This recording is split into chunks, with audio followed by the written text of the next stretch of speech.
오늘 함께 나눌 말씀 사도행전 10장 34절에서 48절 말씀입니다. 사도행전 10장 34절에서 48절입니다.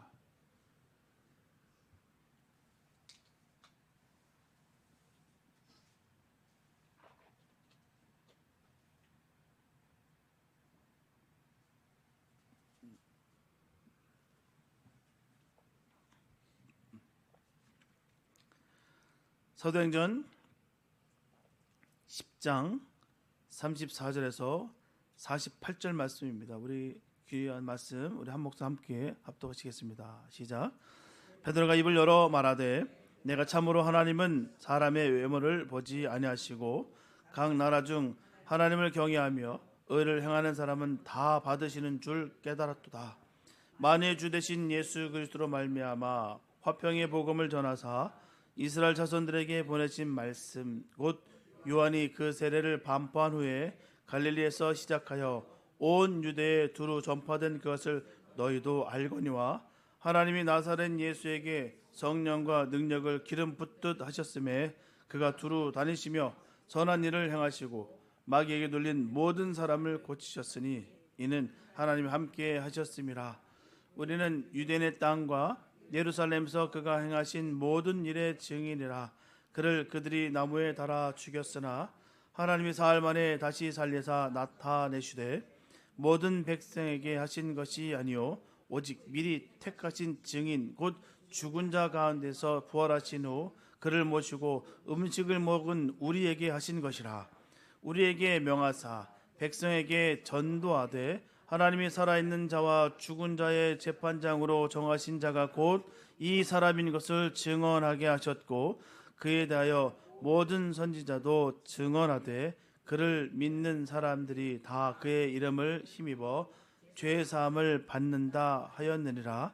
베드로가 이 말을 할 때에 성령이 말씀 듣는 모든 사람에게 내려오시니 베드로와 함께 온 할례 받은 신자들이 이방인들에게도 성령 부어 주심으로 말미암아 놀라니 이는 방언을 말하며 하나님 높임을 들음이라. 이에 베드로가 이르되 이 사람들이 우리와 같이 성령을 받았으니 누가 능히 물로 세례 베품을 금하리요 하고 명하여 예수 그리스도의 이름으로 세례를 베풀라 하니라.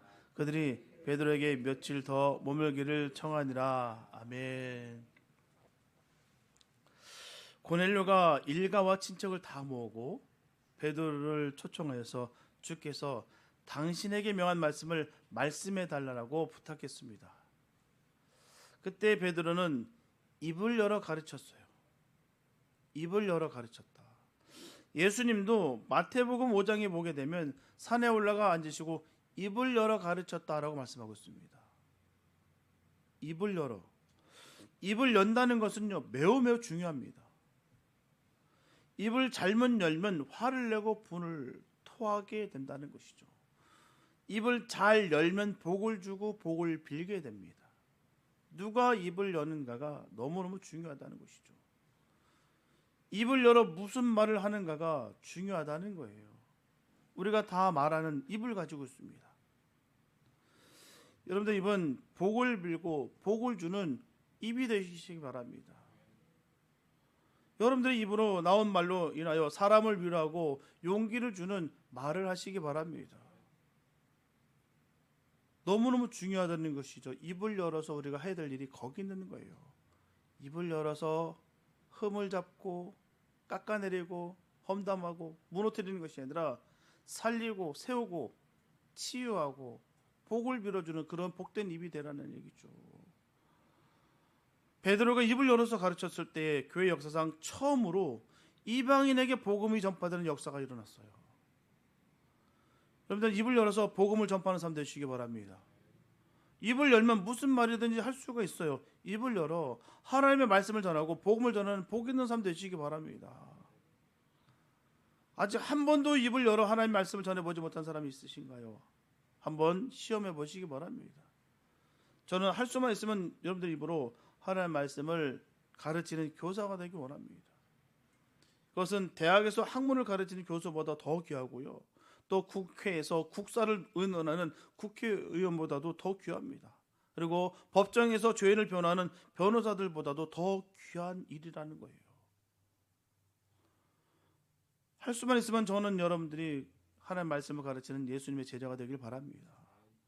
베드로는 입을 열어서 말씀을 가르치기 시작했을 때에 서론적으로 다음과 같이 말을 합니다.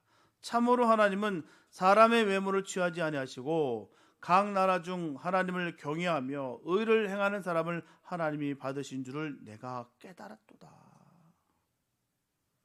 다시 말씀드리면 하나님은 민족이나 인종을 차별하지 아니하시고 누구든지 하나님을 찾는 사람은 다 용납하신다는 것을 그가 깨달았다는 말이에요. 고정관념과 율법에 꽉 차 있었고 거기에 따라서 늘 조문을 늘 세워야 되고 그 고정관념 속에서 꽉 잡혀 있었던 그가 이제 입을 열어서 누구에든지 하나님의 원하시는 바 기쁨이 되는 그 일들을 행하는 것이 선한 일이다라는 것을 그가 깨달았다는 것이죠. 하나님은 차별하지 아니하시고 누구든 다 사랑하시는구나. 그것을 깊이 깨달아 그가 그 주님의 일을 이뤘다는 것이죠. 베드로가 그것을 어떻게 알았을까요? 보면 환상을 보고 알았어요. 베드로가 어떤 환상을 봤습니까? 바로 하나님은 하나님의 백성들의 성결한 삶을 위해서 먹는 음식물도 먹을 것은 먹고 먹지 말아야 될 것은 먹지 말라라고 구별해 주셨었어요. 그런데 유대인들은 먹고 먹지 않는 것으로 사람을 차별하고 인종을 차별했다라는 거예요. 그 의미가 퇴색된 거예요. 먹고 마심으로 인해서 죄 짓는 것과 먹지 말고 그를 절제함으로 인해서 더욱더 거룩한 삶의 모습을 살게 하기 위해서 하나님께서는 구분 지셨는데 그것을 무기 삼아 그것을 자랑 삼아 그것을 다른 사람과의 차단하기 위해서 하나님의 뜻을 버렸다라는 것입니다. 베드로까지도 그런 생각에 젖어 있었어요. 그때 하나님은 베드로에게 내가 깨끗하게 한 것을 속되하지 말라고 했었습니다. 베드로가 그런 환상을 본 후에 고넬료가 보낸 사람을 만났을 때 인종과 민족을 차별하지 않는 것이 하나님의 뜻이라는 것을 깨달았다는 거예요. 말씀을 전하는 사람은 마음이 넓어야 됩니다. 지식을 자랑하는 거고 아니고요. 내 말 잘하는 달변을 내가 속사포처럼 전하는 그런 거 아닙니다. 마음이 넓어야 돼요. 성질 따지고 교양 따지고 나이 따지고 지역 따지고 뭐 성품 따지고 이것저것 다 따지면서 말씀 가르칠 수 없습니다. 무슨 복음을 전한다는 거예요.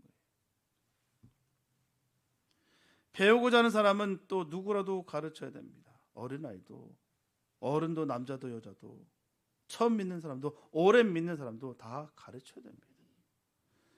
믿는 사람은 인종과 민족과 국경을 초월해야 되겠죠. 그런 의미에서 우리는 미국에서 인종적 편견을 버려야 되겠습니다. 흑인을 멸시하고 멕시칸을 무시하는 편견 버려야 됩니다. 그들과 친구되지 않으면 그들에게 복음 전할 수가 없어요.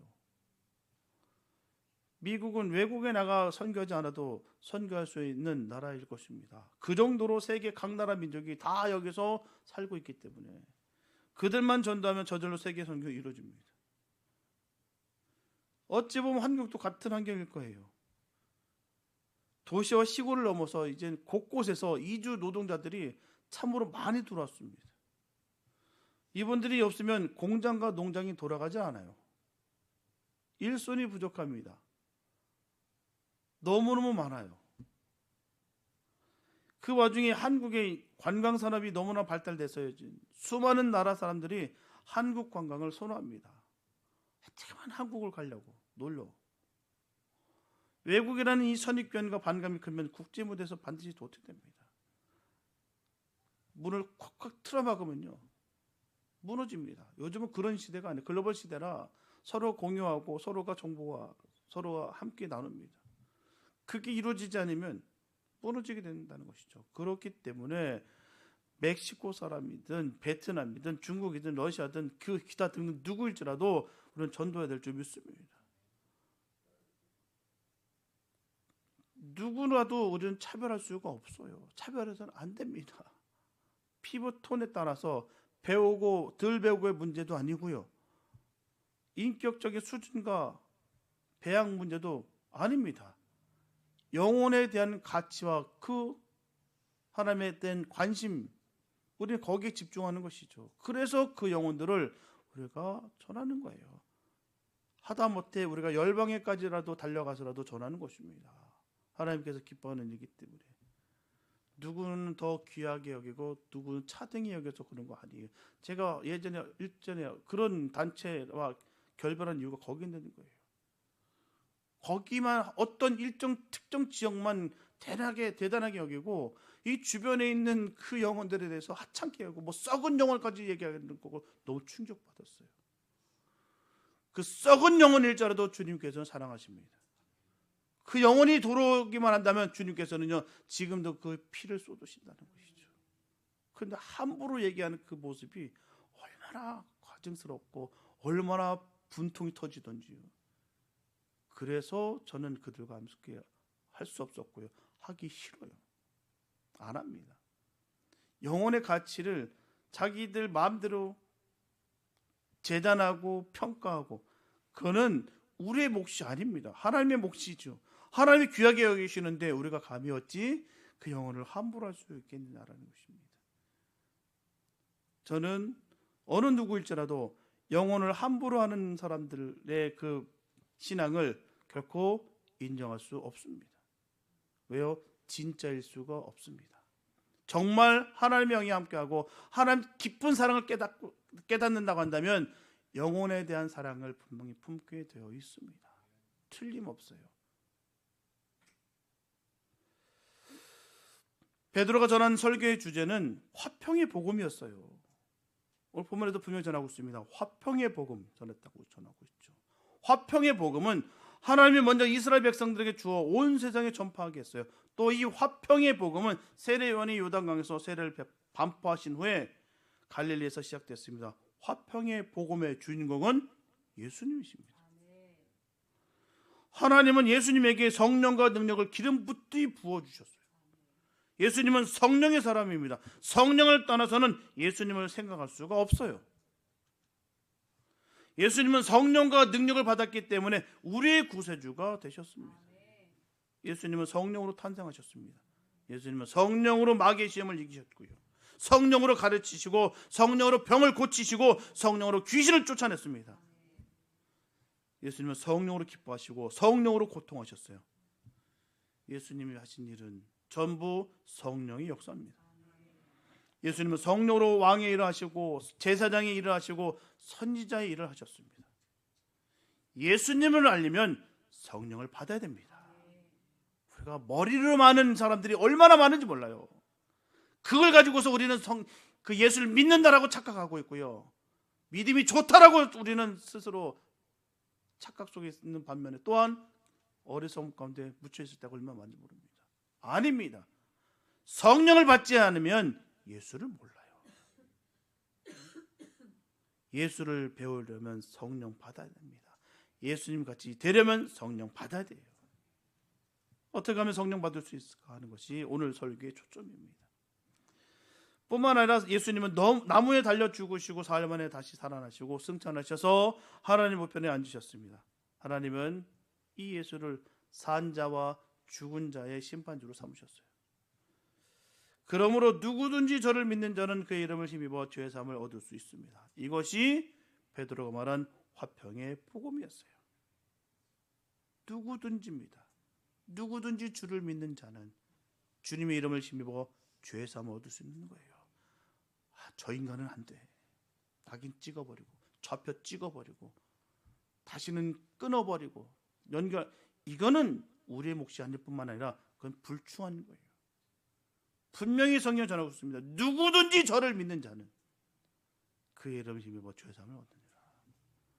우리가 판단하고 우리가 정죄할 수 없습니다. 하나님이 그를 살리셨는데요. 하나님이 그의 생명을 주셨는데요. 그게 바로 화평의 복음이었다는 것이죠. 여러분들 이 화평의 복음을 들었습니까? 들어도 한번 여러 번 들었을 거예요. 복음의 시작과 복음의 마지막과 원인과 결과를 다 들었습니다. 그러면 여러분들은 성령 받았습니까? 왜냐하면 베드로가 이 설교를 할 때 베드로의 설교를 듣는 모든 사람이 성령을 받았던 것입니다.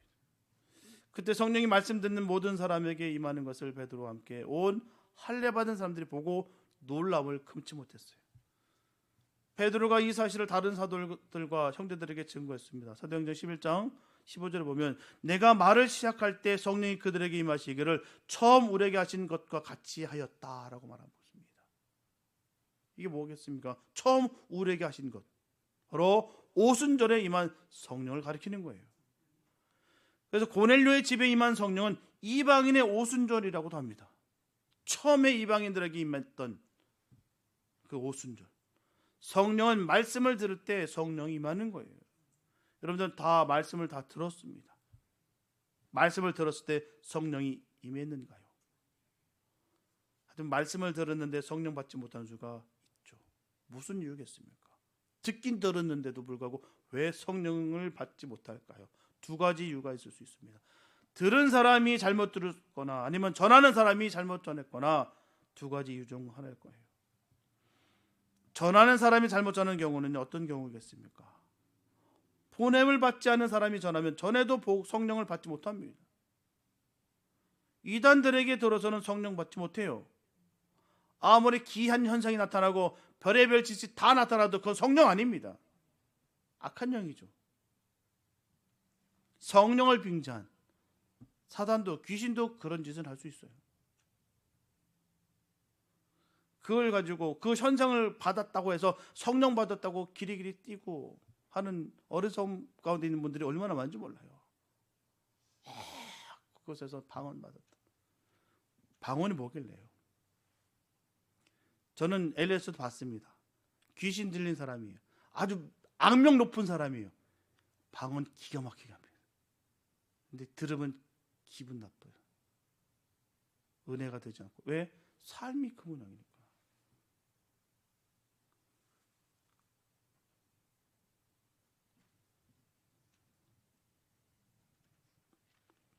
성령 받지 못한 삶의 모습이 바로 거기서 드러나는 거예요. 현상을 통해서가 성령의 역사라고 다 규정질 수가 없습니다. 어떤 사람이 그렇다면 보냄을 받은 사람일까요? 베드로는 본문에 이렇게 말하고 있죠. 아무에게나 복음을 증거하라고 하지 아니했다. 오직 미리 택하신 증인에게 증거하라 말씀하셨다.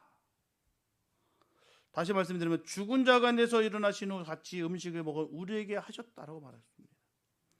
우리라는 것은요, 예수님의 12 제자들을 가리키는 거예요. 예수님께서 죽은 자 가운데서 일어나신 후에 언제 제자들과 같이 음식 잡수셨을까요? 엠마오로 가던 두 제자가 부활하신 예수님과 길을 갈 때 날이 저물자 마을에 유하러 가서 음식을 함께 먹었습니다.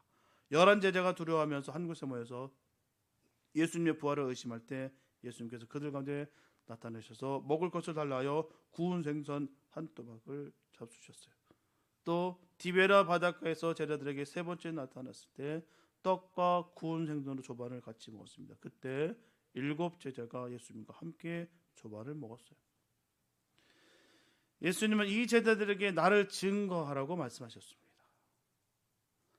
부활 후 예수님과 음식을 먹었다는 말은요, 예수님의 죽음과 부활의 목격자란 말이에요.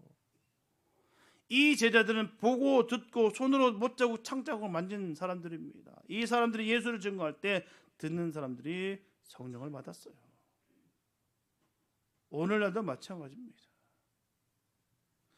똑같이 예수의 죽음과 부활을 전해도요, 한 사람의 말을 듣고 성령을 받고 반면에 한 사람의 말을 듣고는 성령을 받지 못합니다.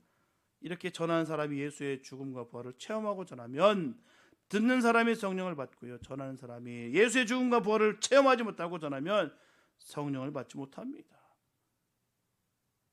증거됨이 없는데요, 주님을 믿지 않는데요, 섬기지 않는데요, 주님 주신 말씀이 정말 내 생명을 걸고 믿지 않는데요, 무슨 그 가운데 성령의 역사가 있긴다는 것이죠.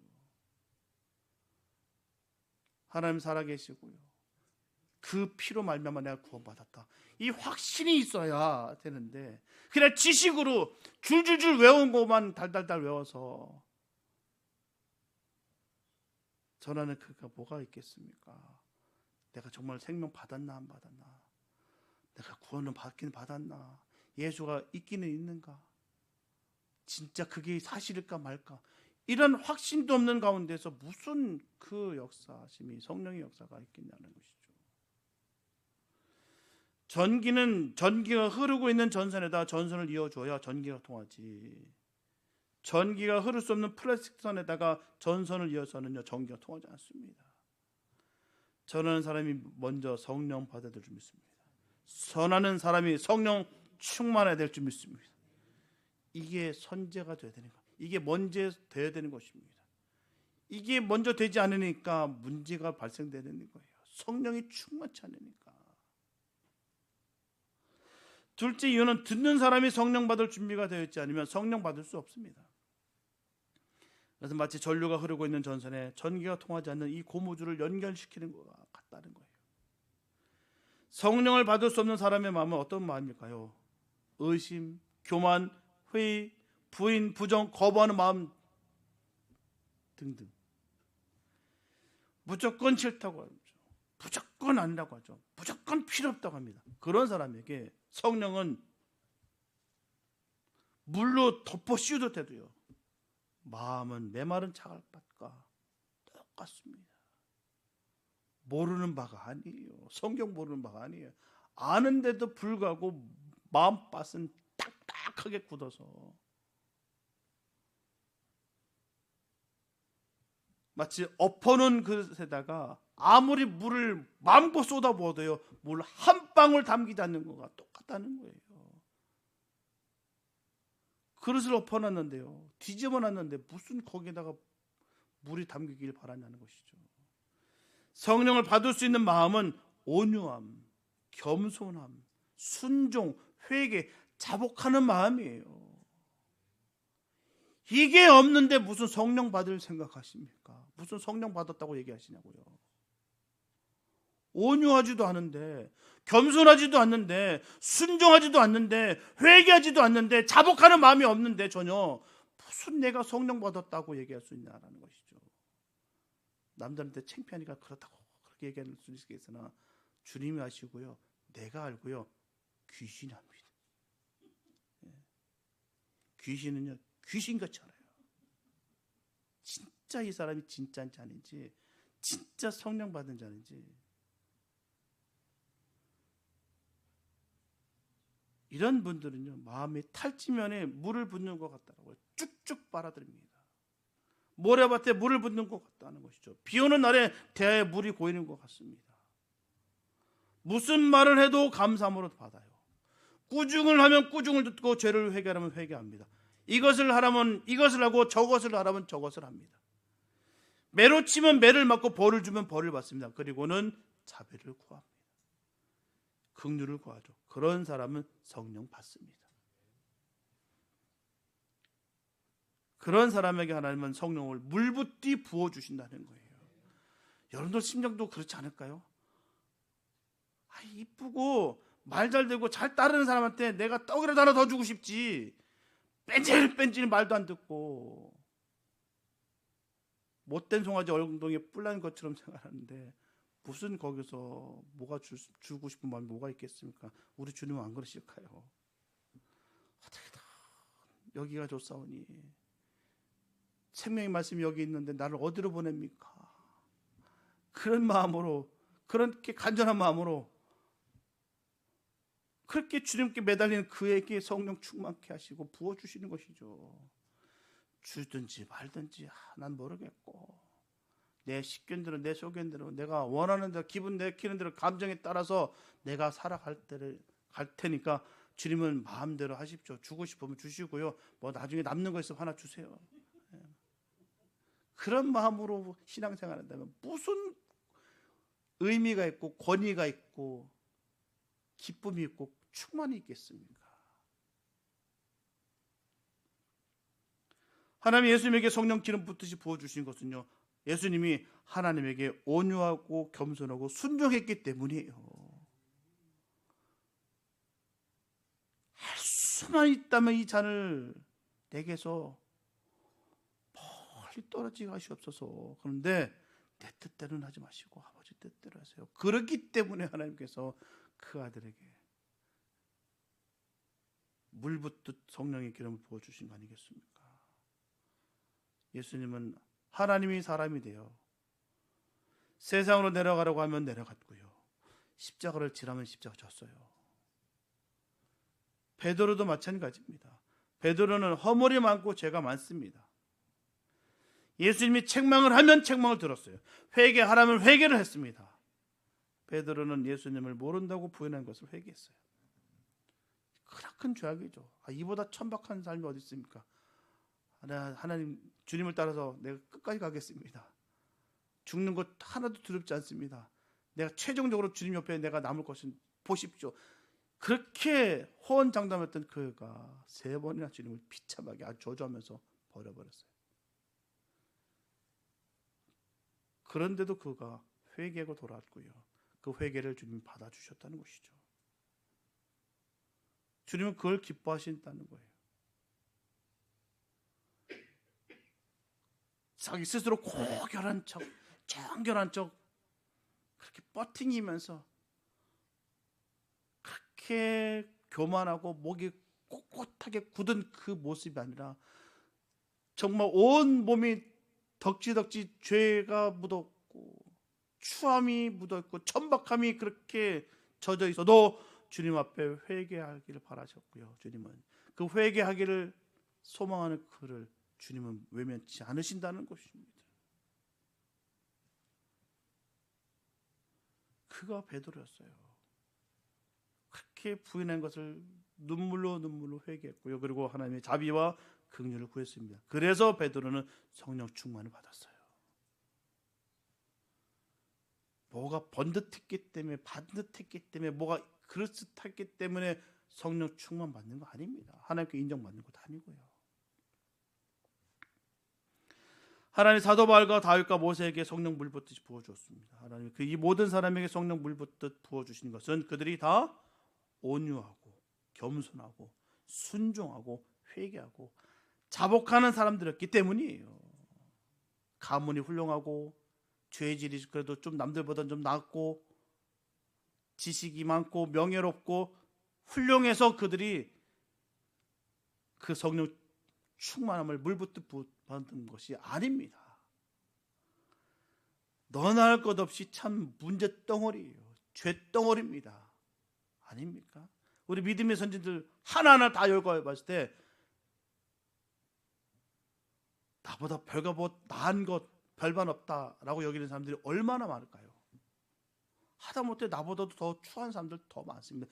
이 사람들 마찬가지였어요. 하다못해 남들 죽이진 않았지 않습니까? 우리가 피를 묻힌 적은 없지 않습니까? 그런데도 불구하고 그들 주님께서는 성령의 물붓듯 부어주신 것은요, 그들이 온유했어요. 겸손했고요, 순종했고요, 회개하고 자복했습니다. 뭐 하나 잘난 것 없는 삶을 살아가는 우리도 그들도 마찬가지예요. 주님 앞에 이렇게 낮은 자세의 삶을 살아야 되는 것이죠. 오순절 때 천하에서 모인 유대인들이 베드로의 설교를 듣고서 3,000명이 성령 받은 것도요, 그들이 우리가 어찌할꼬 하면서 죄를 회개했기 때문에 성령 받은 거예요. 어찌할꼬 내 죄를 발견하고서 정말 부들부들 떨면서 고통 가운데 부르짖는 그 외침, 절규, 어찌할꼬 하는 그 절규 속에서 하나님께서 부어주셨다는 것이죠. 오늘 이 시간도 여러분들 마음이 온유와 겸손과 순종과 회개하는 사람 주님께서 마음껏 성령 부어주실 줄 믿습니다. 마음이 교만하고 거역하고 복음을 거부하는 사람은 성령이 용광로 같은 뜨거운 물을 부어준다 할지라도요, 그 사람 마음에는 뜨거운 김도 느끼지 못할 거예요. 아무런 감각이 느껴지지 않습니다. 딱딱하게 굳어지니까 아무런 기분이 없어요. 감정이 없습니다. 마음을 낮추시기 바랍니다. 마음을 비우시기 바랍니다. 솔직하고 정직한 마음을 가지시기 바랍니다. 그렇게 하면 그 마음에 성령을 충만하게 채워주실 줄 믿습니다. 베드로는 고넬료 집에 모인 사람들이 말씀을 듣고 성령을 받는 것을 보고서 이 사람들에게 세례를 주는 것을 누가 금하겠는가 하는 생각이 들었어요. 그래서 말씀을 전하는 자리에서 물을 가져오라 했어요. 한 사람 한 사람에게 세례를 줬습니다. 세례를 받은 사람은 성령 받은 사람입니다. 세례는 성령 받은 표요, 증거입니다. 교회는 성령 받은 사람에게 세례를 줍니다. 예수님께서 요단강에서 세례를 받았을 때 하늘이 열리고 성령이 비둘기같이 임했어요. 그것을 예수님 자신도 받고요, 세례 주는 세례 요한도 받습니다. 우리가 세례 받는 것을, 세례 받는 본인도 보고 세례 주는 목사도 보고 그리고 세례식에 참석한 모든 교인들도 함께 다 봅니다. 세례는 성령 받은 징표라고 했어요. 그렇다면 내가 성령 받은 것을 나도 알고 나에게 세례 준 목사도 알고 세례식에 참석한 모든 교인들도 다 안다는 말이에요. 세례 받은 여러분들은 내가 성령 받은 사람이라는 것을 확신하고 있으신가요? 여러분과 함께 신앙생활하고 있는 성도들이 다 알고 있다고 생각하시는가요? 세례와 성령을 별개의 것으로 생각하는 사람들이 너무나도 많아요. 말씀과 성령을 별개의 것으로 생각하는 사람들이 많습니다. 성령과 생활을 별개의 것으로 생각하는 사람이 너무나 많아요. 그래서 성령을 받고도 받은 줄도 모르고 사는 사람들이 많습니다. 받은 성령을 잃어버리고도 잃어버린 줄도 모르고 사는 사람들이 얼마나 많은지 몰라요. 세례와 말씀과 성령이 하나라는 것을 잊지 마시기 바랍니다. 또 예수님은 세상 떠나시기 전 제자들에게 전도를 명령하셨어요. 그때 너희는 가서 모든 족속으로 제자를 삼아 아버지와 아들과 성령 이름으로 세례를 주라 하셨죠.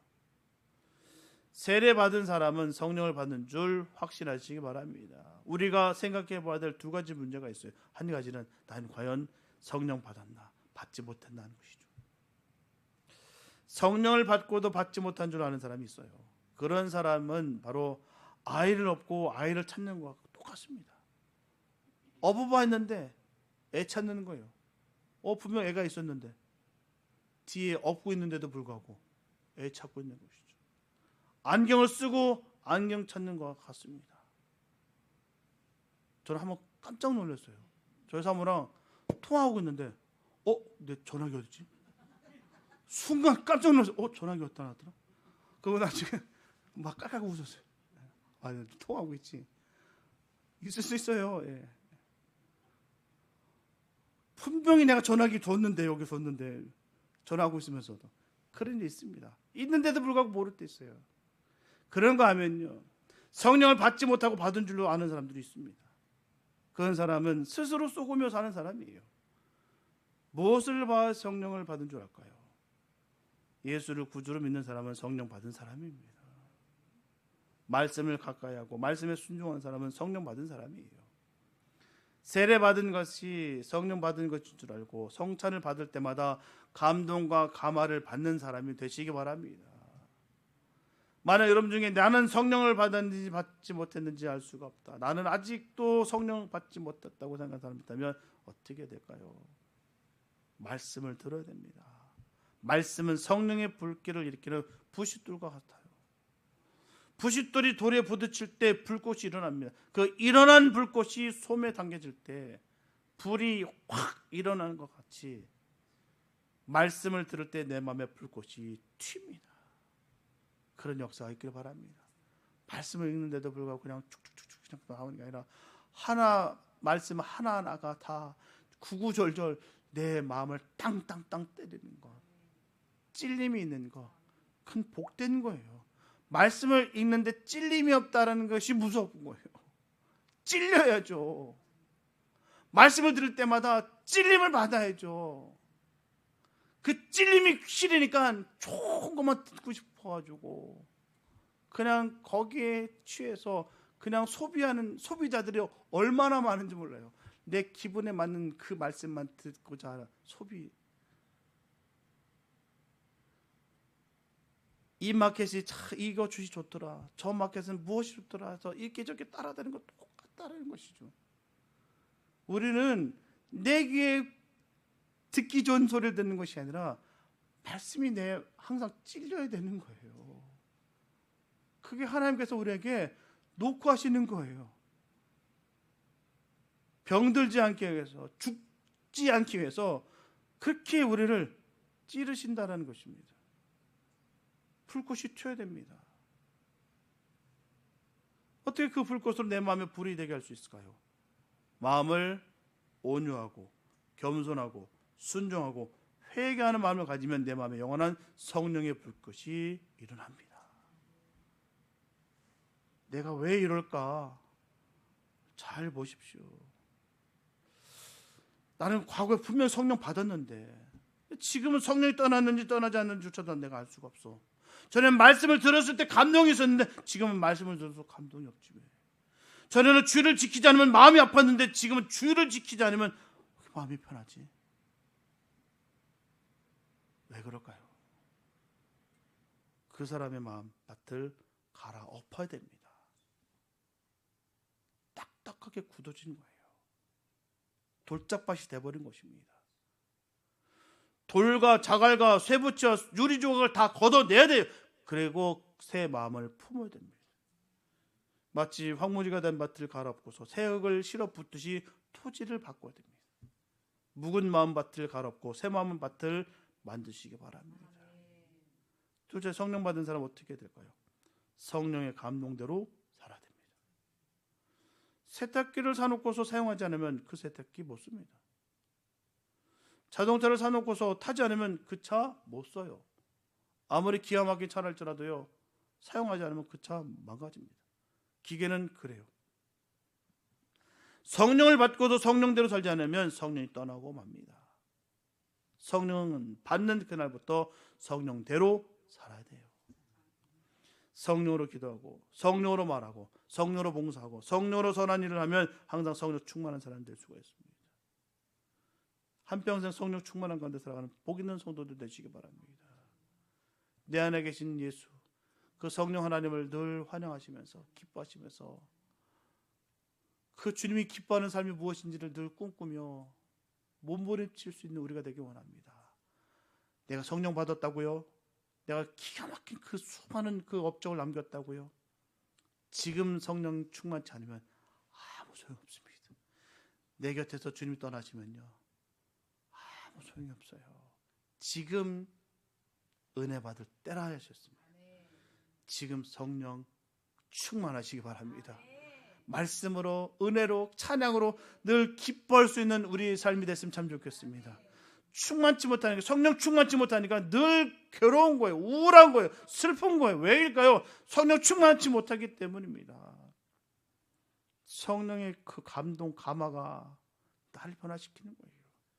율법 조문 달달달 외웠다고 해서 나를 살리는 것이 아닙니다. 그런 기독교는 그런 것이 아닙니다. 많이들 그렇게 해요. 그렇게 해야지 믿음이 좋은 것처럼 포장하고 위장할 수 있는 부분이 많기 때문에 그렇게 율법적으로 그렇게 거룩한 척척하면서 할 때가 얼마나 많은지 몰라. 기독교는 그렇지 않습니다. 생명을 공급받는 거예요. 주님으로 인하여 그 생명을 공급받는 것이 기독교예요. 자꾸 율법 거기 조문에 따라 순서에 따라서 우리가 기다 아니다 인종 차별에 따라 수많은 차별과 그 가치관의 그런 폄하로 말미암아 주님의 그 선하신 마음이 변질되고 그 기독교의 그 본질이 흐려진 상황이 얼마나 많은지 몰라요. 기독교는, 예수님의 사람들은요, 주님의 생명을 공급받는 거예요. 그 공급을 못 받으면 죽는 것입니다. 죽은 거예요. 그래서 몸부림을 치는 거고요. 날마다 부르짖고 나의 악함을 주님 앞에 고하면서 주님 앞에 매달리는 거예요. 누군가 승깔 없습니까? 화낼 줄 모릅니까? 입을 열어 말 못합니까? 다 할 수 있어요.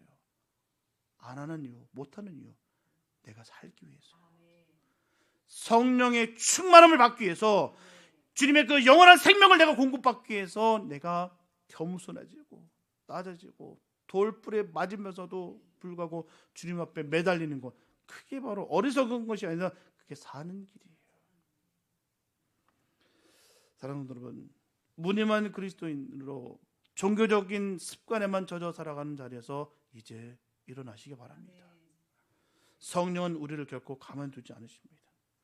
우리를 변화시키시고요, 우리를 통해서 예수 그리스도가 살아계심을 세상에 증거하게 하신다는 거예요. 오늘 이 시간 다시 한번 십자가를 붙들고서 성령의 충만함을 간구하시기 바랍니다. 그래서 저와 여러분들이 머무는 가정에서, 일터에서, 그리고 모든 관계 속에서 저 사람은 정말로 성령이 함께 하시는 사람이구나, 이런 사실을 삶의 아름다운 그 변화로 강력한 능력으로 증명해내는 복된 성도들 다 되시기를 예수님 이름으로 축원합니다. 기도합니다. 사랑해 주신 감사합니다. 아버지 하나님, 우리가 율법 조문만 달달달 외워서 그렇게 살아가는 것이 아니라 무늬만 그리스도인이라는 그런 종교적인 습관에만 젖어 있는 것이 아니라 주님으로 하여금 생명을 공급받기 원합니다. 하나님, 능력이 임하게 해주시고 성령 충만케 하여 주셔서 하나님, 가는 곳곳마다 승리의 삶 이루게 하여 주시옵소서. 능력이 임할 줄로 믿습니다. 충만할 줄 믿습니다. 늘 기쁨이 임하기 원합니다. 하나님, 은혜가 넘쳐서 하나님, 모든 사람들 하여금 저 사람이야말로 저 사람이 믿는 그 예수를 나도 믿고 싶다, 이런 고백이 우리에게 있기 원합니다. 하나님, 능력이 늘 부어주셔서 하나님, 어떤 상황 속에서도 넉넉히 이기는 복 있는 사람들에게 축복하여 주시옵소서. 성령 충만함을 입을 것을 간절히 믿사옵고 우리를 구원하신 예수님의 이름으로 됐습니다.